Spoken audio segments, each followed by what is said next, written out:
I discovered my wife's betrayal and her cruel intentions, so I ended our marriage. Before we continue with the story, please take a moment to like the video and subscribe to the channel.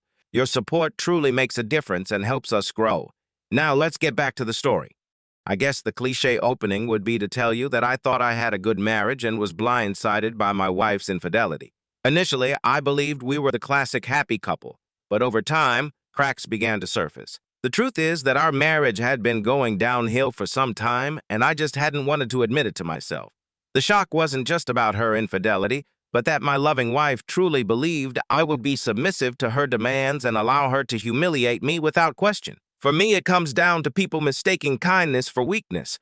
Let me introduce myself and my wife and explain how things unfolded. My name is Ethan Carter. I'm 42 years old, and I've been married to Rachel for what I thought were 20 fulfilling years.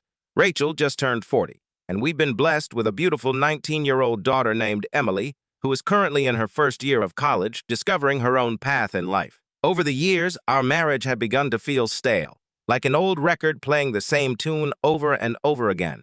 Rachel had become distant, her laughter less frequent, and her interest in our relationship seemed to wane with each passing day. We still shared moments of intimacy, but their frequency and depth were diminishing. I believe it was turning 40 and the transition to becoming empty nesters that sent my wife spiraling into unfamiliar territory. The unfortunate turning point in this story was when our daughter, Emily, stumbled upon the first evidence of my wife's hidden life. Emily was home over Christmas break, an occasion that should have been filled with joy and family celebrations. On her last day before heading back to college, she needed to use a computer for some last-minute assignments. I was using mine for work, so I casually told her to grab the spare one gathering dust in our closet. It hadn't crossed my mind that it had been untouched since my wife received a new computer for her birthday a few months ago.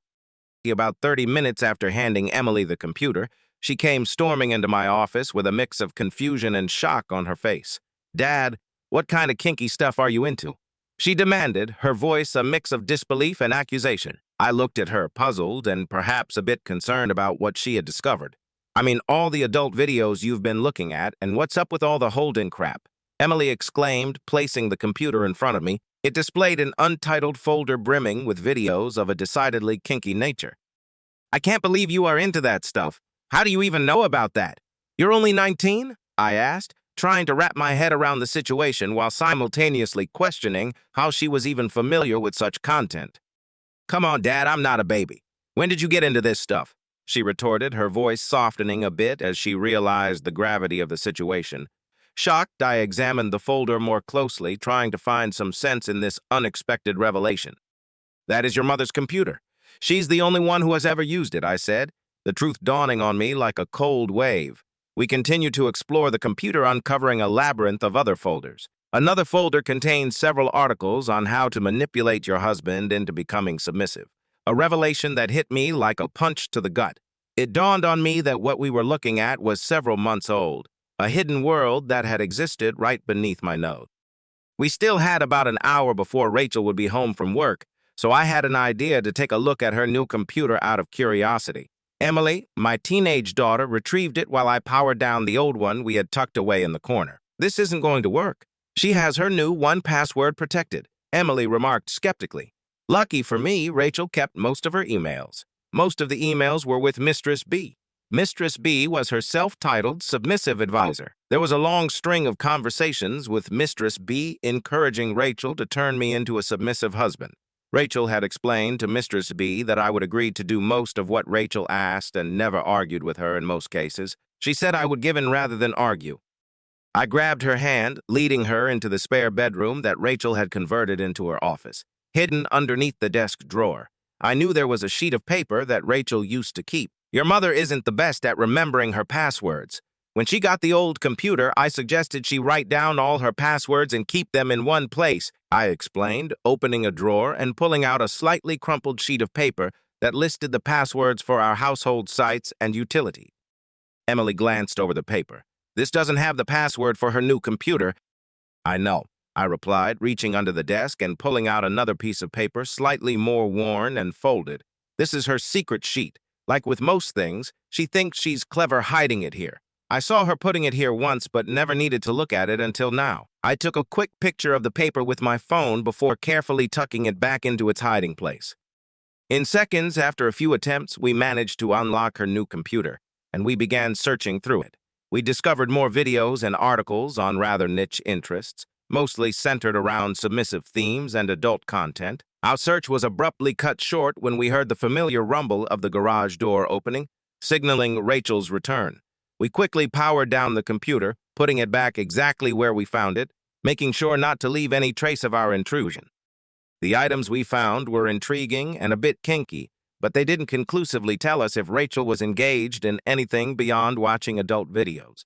Emily agreed not to mention anything about our findings to Rachel, on the condition that I keep her updated on my investigation. My investigation was barely beginning as Emily returned to school. She was convinced that her mother was involved in something more than just watching adult videos, having noticed some of the same changes in Rachel's behavior towards me that I had observed. Rachel's demeanor towards Emily had shifted as well, but in a subtler, different way. I hoped that Rachel's interest was merely confined to adult videos, but deep inside, I sensed there was more beneath the surface. It took nearly a week before I had enough alone time to delve into Rachel's computers again. It was during this solitary investigation, while sifting through her browser history, that I stumbled upon her secret email account. Her secret sheet of passwords wasn't completely straightforward, but there were just enough clues for me to quickly access her email account, revealing a whole new layer of complexity to the situation. Mistress B held the firm opinion that I must be a wimp and would easily become a willing, submissive husband. She seemed confident in her assumption. At one point, my wife Rachel had questioned Mistress B about what steps to take if I were to resist this new dynamic. Mistress B advised her to threaten me with the prospect of divorce. She assured Rachel that I stood to lose everything in a divorce and would find myself living in a shoebox, financially supporting Rachel while she enjoyed her relationships with other lovers. Miss Roberts agreed to prepare the paperwork and wait for my signal to have her served. We didn't have evidence of adultery other than the emails, but it looked like she was going there. We could use the time to shelter additional money from Rachel's grasp. I had to admit that I was largely uneducated about the intricacies of divorce law. Certainly, I was aware through anecdotal evidence and media portrayals that many men seem to get the short end of the stick in divorce proceedings, even when they had done nothing wrong. With this unsettling thought in mind, I wasted no time and made an appointment with one of the best divorce lawyers in the city, determined to understand my position better. I sat down with Kevin Roberts, a highly regarded lawyer, and laid out my situation for her. Her assistant promptly provided me with a detailed form to fill out, which required information about our employment statuses and a comprehensive list of our assets. Kevin assured me she would review the information thoroughly and have some answers for me in a couple of days. The big smile on Mrs. Roberts' face when I walked into her office for the follow-up meeting told me a lot before she even spoke a word. "Don't worry, Ethan. If you do have to live in a shoebox, it will be a really nice one," she joked, putting me somewhat at ease. She advised that people should not take legal advice from non-lawyers who don't have all the facts. "Your wife," she continued, "is going to have a significant problem if she proceeds with divorcing you. I'm betting her so-called expert didn't even bother to inquire about what you two do for a living." Kevin laid out the details clearly. "Your wife's business is valued at close to $1 million, but the liquid assets available are not even half that amount. We will make an immediate demand for half the value of the company. This means she will have to find a way to pay you $500, zero, or sell her business to meet the demand. As for spousal maintenance, her income will be calculated at the time we file, and it will be equal to yours, which means she will not be entitled to any maintenance." She added, "I can't formally advise you to do this, but your house is almost paid for. Taking out a large home equity loan and placing it in a trust for Emily's college expenses would effectively shelter that money from being claimed by your wife. Both of you have essentially the same amounts in your retirement funds, so that will be a push. If you decide that divorce is the option you want to pursue, we can proceed with this strategy." I posed another question. "Is there any advantage to filing on the grounds of adultery?" Kevin responded thoughtfully. "Not in the division of assets, but we might be able to leverage the evidence you are collecting to pressure her into agreeing to a favorable settlement. It could very well damage her business reputation if her extramarital activities were to become public knowledge." Kevin's insights and strategy provided me with a newfound sense of clarity and confidence in navigating this potential upheaval in my life. I updated Emily on what I discovered and what the divorce lawyer advised. Do you think she's trying to turn you into a submissive husband? That cheating woman? Surely, she can't seriously think you'd go along with that nonsense. It's partly my fault, I admitted. I give her everything she wants. I should put a stop to it now. Hold on, Dad, Emily suggested thoughtfully. Maybe you should play along for now. Do you really believe she'll stop if you just put your foot down? She'll probably just hide her actions better. Play along and lure her into a trap. Oh, I like that strategy, I responded, feeling a bit more optimistic. I continued to monitor Rachel's secret email account, waiting for more revelations.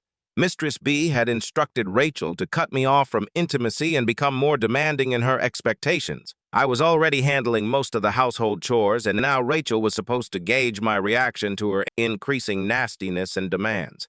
She was advised to tell me that if I complied with her requests exactly, I would be rewarded with intimacy. Mistress B further directed her to constantly find faults in my work and to withhold intimacy, as my compliance would signal that I was ready to become her wimp husband.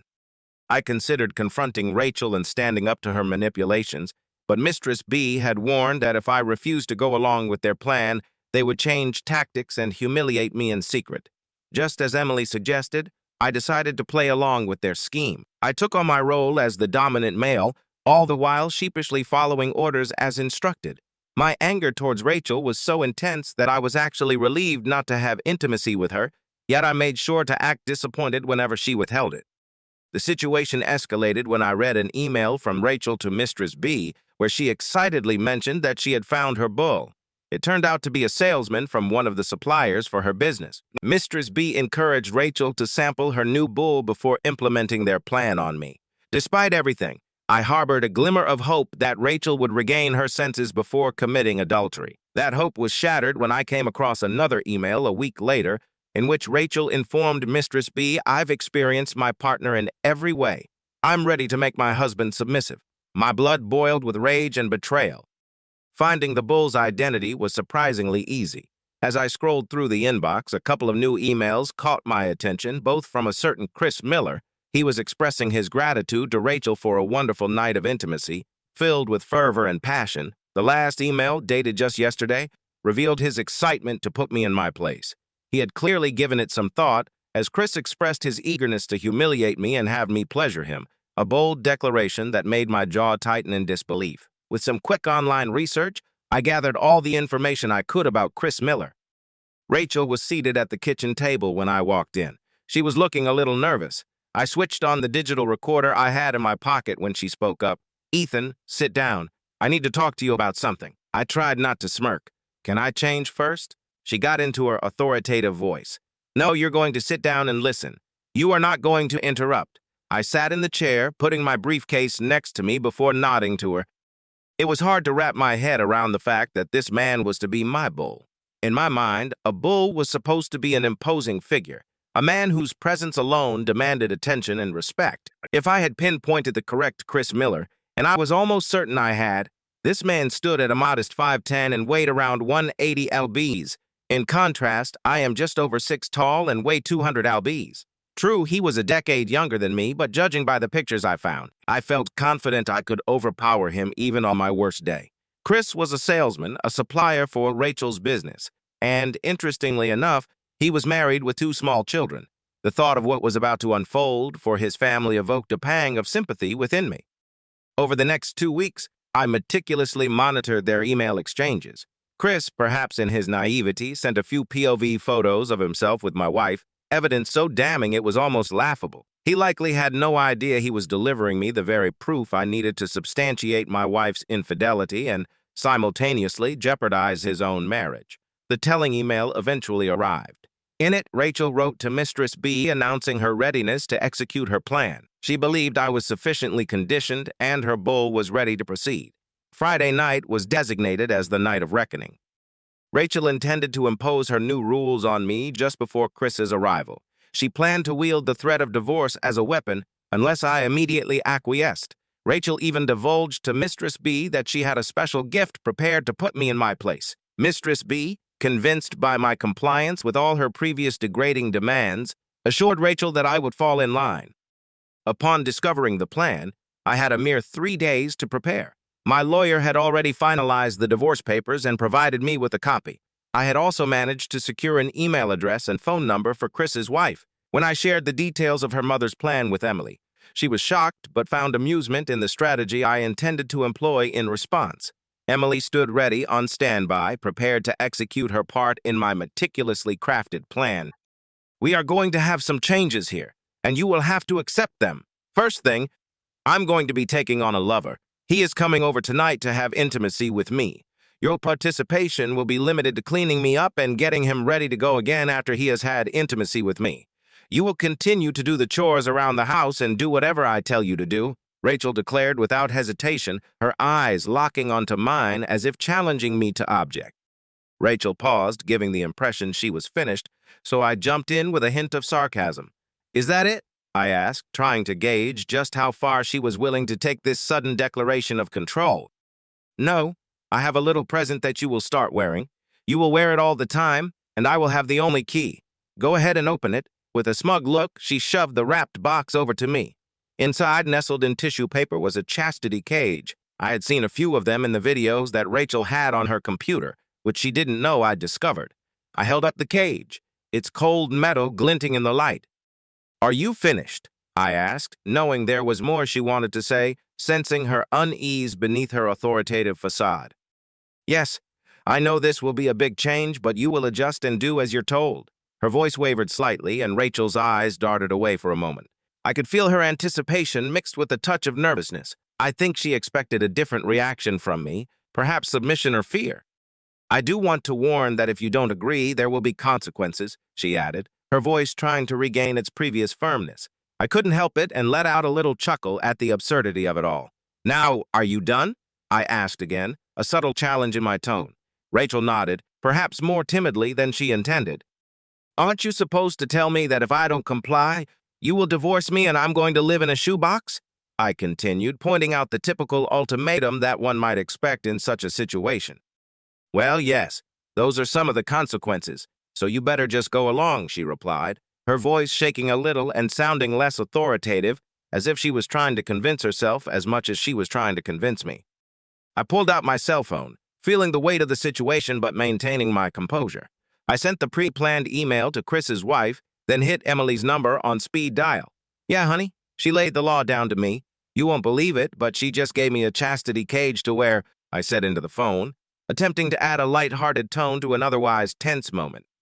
Rachel tried to regain control, her voice rising. Put the phone down! Who the hell were you talking to? Her eyes widened, realizing the situation was slipping from her grasp. I looked at her with a snarl, masking my frustration with a calm demeanor. I better let you go, honey. I have to take care of this. I placed the phone down on the table deliberately, my eyes never leaving Rachel's. Before she could react, I slammed my hand down with a loud thud, the sound echoing in the room. Never interrupt me when I'm talking to my daughter, I said in a calm but firm voice, making it clear that I would not be easily cowed. Rachel stood there speechless, her earlier bravado dissipating. Good, I have your attention, I continued, feeling the shift in power. Let's recap what you have just said to me. If I have this straight, your plan is to have some guy come to our house tonight to be intimate with you. I'm supposed to watch you, and I assume that this will continue with me being your faithful. Oh yes, I'm supposed to wear this cage that only you have the key to. And the final kicker, if I don't go along, you will divorce me, take everything I've worked for, and have me live in a shoebox. Is that about right? Rachel regained a little of her confidence, thinking things were still unfolding in her favor. Yes, that is exactly how it is going to be, she replied with an air of defiance. I picked up my briefcase, setting it on the table before opening it methodically. Rachel, pull out your phone and call Chris, I instructed, my voice steady and controlled. Her confidence began to crumble. What? Who is Chris? She asked, her voice betraying a hint of uncertainty and fear. I grabbed the phone from her trembling hand, swiftly entering her code to unlock it. In one fluid motion, I dialed Chris's number from her contacts and put the call on speaker. You know, Chris? You're Bull, I clarified as the line connected. Chris answered on the first ring, his voice cocky and assured. Hey, baby, how did the wimp take it? Is he ready? Sorry, Chris, but this isn't our baby. This is the wimp.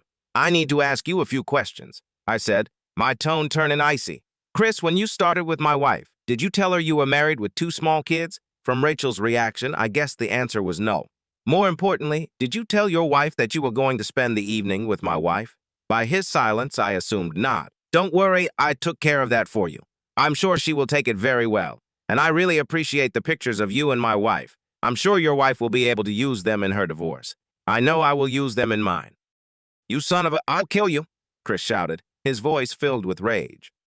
Oh my, that sounds like a threat to do serious physical injury to me, I remarked, my composure unflinching. I reached into my briefcase and pulled out my handgun, its weight familiar and reassuring. Rachel shrieked at the sight, her face pale with fear. Rachel, be quiet. Now I'm talking to your bull. Chris, are you familiar with guns? I asked, pulling the slide back on my gun, the sound echoing in the room. If you're not familiar, that was the sound of a .45 caliber handgun having a round chambered. I've recently wondered what a .45 caliber bullet would do to a man. If you show up at my door, we will both find out.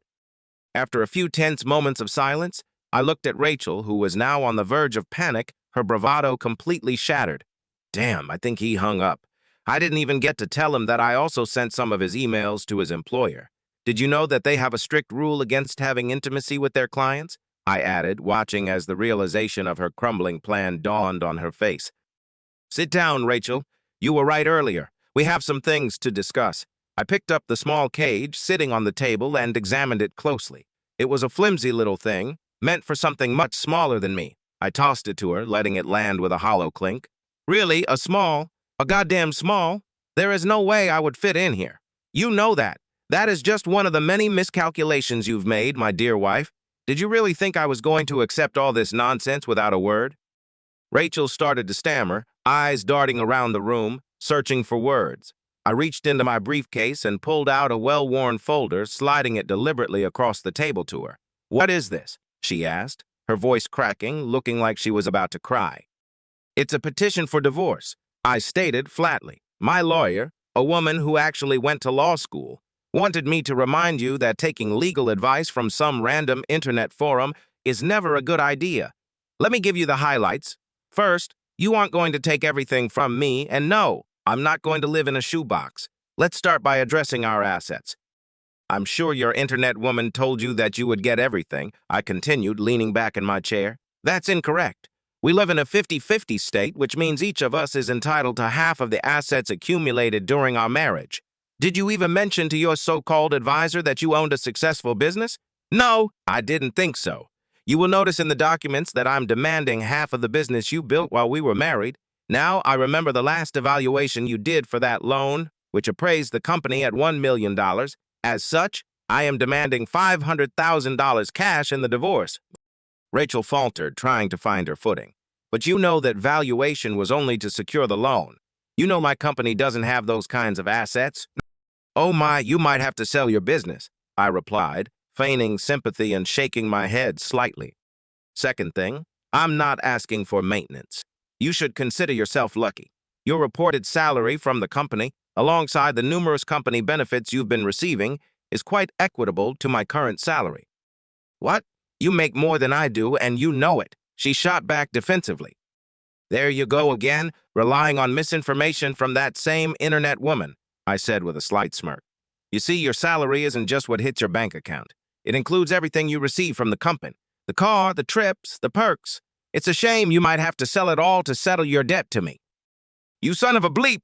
You planned this, she replied angrily, her voice shaking with emotion. No, let me stop you there. You planned this. I'm just reacting to your plans. How's your plan working so far? I shot back, trying to keep my voice steady. Rachel was crying hard now, tears streaming down her flushed cheeks. I don't want a divorce. Isn't there a way we can work this out? She pleaded, her voice cracking with desperation. Work this out? You are crazy. You intended to put me in a cage, I said, feeling a mix of anger and exhaustion. I don't know what happened to cause you to lose your mind, but I'm done. Just so you know, I've known about your little plan. It just proves my point that you believe kindness is a weakness. So, I will fix that for you. I will no longer be kind to you. I will treat you as poorly as you have treated me. Rachel was sobbing, her shoulders shaking. Ethan, I'm sorry. I was looking for something new and got caught up in the excitement. Please, can we just forget all this? I see how wrong I was to force you into this. she said, her voice barely above a whisper. You wanted excitement? I'm going to give it to you. This is going to be so exciting going to divorce court. It's going to be so exciting for you to tell your family what a cheating woman you've turned into. Finally, it's going to be so exciting for you to have to sell your business to pay me off. Look at all this excitement you're going to have, I retorted, feeling a grim satisfaction in my words. Rachel continued to argue with me, saying that she was sorry and didn't mean for this to turn out this way. She had been crying for over an hour, her face blotchy and her eyes swollen, when someone started pounding on the front door. The sound was so loud and insistent that it cut through the tension in the room like a knife. With the loud pounding, I was pretty sure I knew who was at the door. I grabbed my .45 from the drawer before going to the door, my heart pounding in my chest. As I got to the door, a familiar voice yelled, "Open the door, you son of a bleep." The voice belonged to Chris, Rachel's boyfriend, who seemed intent on making a bad situation worse. I backed away from the door, pulling out my phone and dialing 911 with trembling fingers. Yes, I need the police to respond to my residence immediately. My wife's boyfriend is at the door threatening me. I don't know if he is armed, but I am. If he comes through the door, I'm going to shoot him to protect myself, I said, trying to keep my voice calm and steady for the operator on the other end. I put the phone down, leaving it still connected to 911, the operator's voice faintly echoing in the background. Chris, get away from my door. I've called the police and they are on their way. I shouted through the door, hoping he would come to his senses before the situation escalated further. Chris was banging on the door harder now. The loud booms made it clear he was trying to break in. I'm going to kill you, he screamed, his voice filled with rage and drunken bravado. I was intensely tempted to unlock the deadbolt and let him break in just so I could shoot him in self-defense. The adrenaline coursed through my veins as I contemplated the drastic action, but before I could act on that impulse, the distinct sound of sirens blaring down the street reached my ears. It was a sound both relieving and terrifying. Through the heavy wooden door, I could faintly make out the police officers shouting commands at Chris, demanding that he show his hands and step away from the entrance. His non-compliance was met with an officer's stern announcement, "Taser deployed." The air was electric with tension. Later, we pieced together the chaotic chain of events. It turned out that Chris's wife had completely lost her composure upon receiving my email. In a panic, she had rushed to her father, who conveniently lived right next door. He had been there, lying in wait, when Chris's car screeched into the driveway. The confrontation must have been intense, as Chris barely escaped their clutches with his life intact, only to head straight to my door in a frenzy. His car bore the evidence of the encounter, large, unmistakable dents that resembled those made by a baseball bat. It was a shame, really, that his father-in-law hadn't managed to catch him before he attempted to break into our house with a gun. Such an intervention might have spared him some jail time. The frightening incident with Chris proved instrumental in securing a restraining order against him. Although I wouldn't require its protection until he was released from jail, it was a necessary precaution. Meanwhile, I issued an ultimatum to Rachel, warning her that I would seek a restraining order unless she moved out immediately. Although I knew no judge would grant it given the circumstances, the threat was enough. Reluctantly, Rachel relocated to her parents' home, protesting vehemently every step of the way. She incessantly pleaded for discussions, insisting she didn't want a divorce. Rachel eventually hired a lawyer who demanded a face-to-face meeting to hash out the divorce details. Mrs. Roberts, my own formidable lawyer, prepared me for the encounter, cautioning that Rachel's lawyer was, in her apt description, a real scumbag. While he had a reputation for talking loudly and aggressively, Mrs. Roberts assured me he lacked the intellectual prowess to intimidate. As anticipated, Rachel and her lawyer tried their best to dissuade me from pursuing the divorce. Rachel played the part of the wronged wife, her voice dripping with unearned sweetness. "Honey, this was all a big mistake. I thought this would enhance our marriage. You have to believe me that Chris and I never had intimacy. I didn't cheat on you," she implored. I maintained a stoic silence, my eyes fixed on her, refusing to be swayed by her theatrics. Her lawyer, oozing sleaze, chimed in, "Mr. Carter, we are willing to overlook all this nonsense and forgive you for making baseless allegations of infidelity against Mrs. Carter. However, if you insist on proceeding, we will be countersuing for slandering Mrs. Carter's good name." I couldn't help but laugh, nodding to my lawyer, Mrs. Roberts. "You said they would try this?" I said, smirking.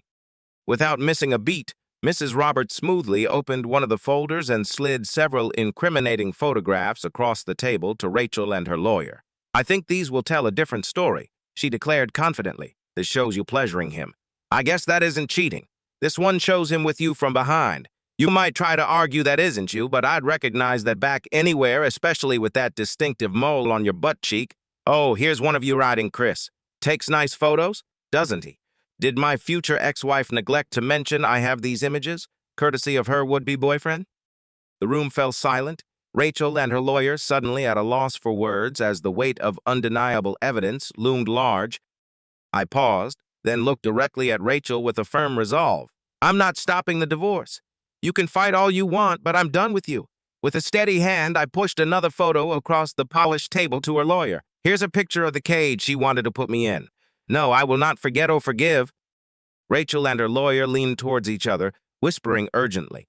It was obvious that Rachel had not disclosed to him that Chris had taken incriminating pictures of their escapades. The air grew thicker as their conversation heated up, but all I could catch were Rachel's frantic words. He said he had pictures, but I didn't believe him. I had my eyes closed. I wasn't watching him while he was with me. Mrs. Roberts, my lawyer, suggested we take a brief recess for the attorneys to consult privately with their clients. As we stepped out of the stifling room, Mrs. Roberts and I chuckled quietly, a moment of lightness amidst the tension. When we returned to the conference room, Rachel's demeanor had shifted. A once sweet and innocent facade had vanished, replaced by a steely determination. Her lawyer cleared his throat and stated, "We are going to demand counseling." Mrs. Roberts had prepared me for this move. I nodded calmly, ready for the sessions, no matter how many they might throw at me. "In the event we can't convince you to end this after counseling, we need to discuss the division of assets. Your proposal for splitting assets is completely unacceptable." Rachel's lawyer produced a thick folder containing our property division documents. "Your demand for $500,000 for Mrs. Carter's company is absurd. We need an independent evaluation of the business before any numbers are discussed." "You know my company is worth maybe half that," Rachel said, casting a sideways glance at me, her voice betraying a hint of desperation.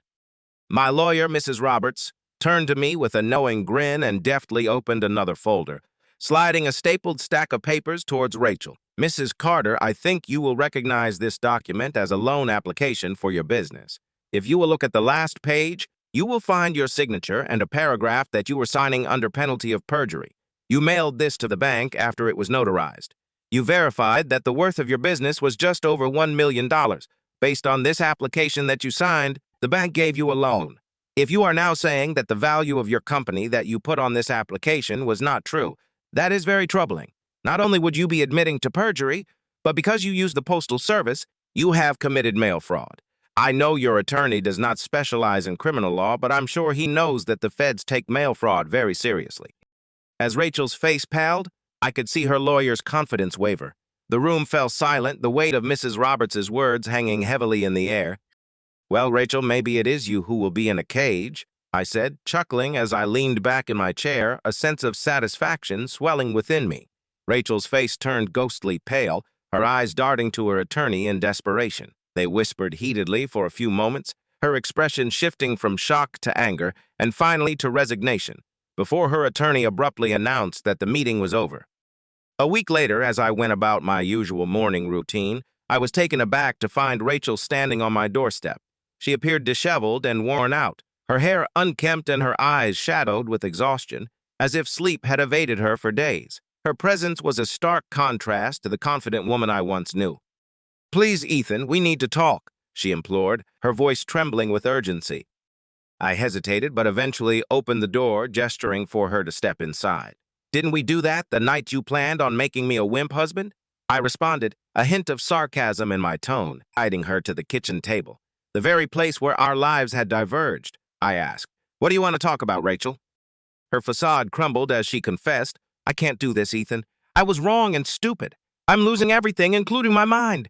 Emily won't talk to me. Every time I call, she accuses me of being a cheating woman and hangs up. I'm on the brink of losing my business, and now you're trying to put me in jail. My parents are furious with me. I overheard my dad telling Mom that I was a disgrace and wanted me out of the house. Chris's wife even came by their place, threatening to kick my back. Sounds to me like you are getting just what you deserve. Isn't it exciting?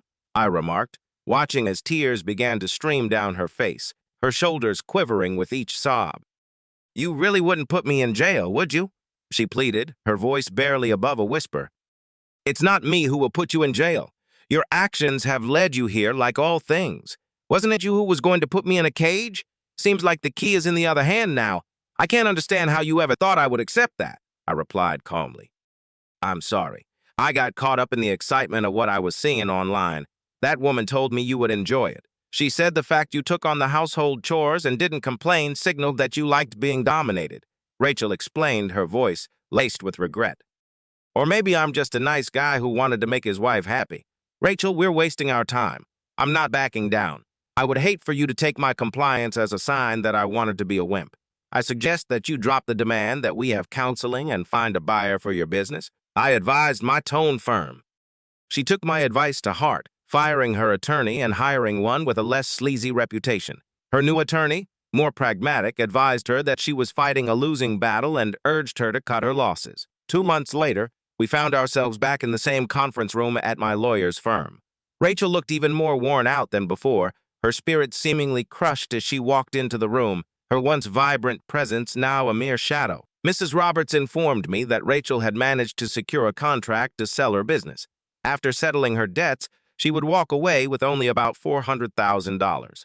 Initially, they offered half, but we rejected that and pushed for more. This meeting was meant to finalize the financial details of the divorce.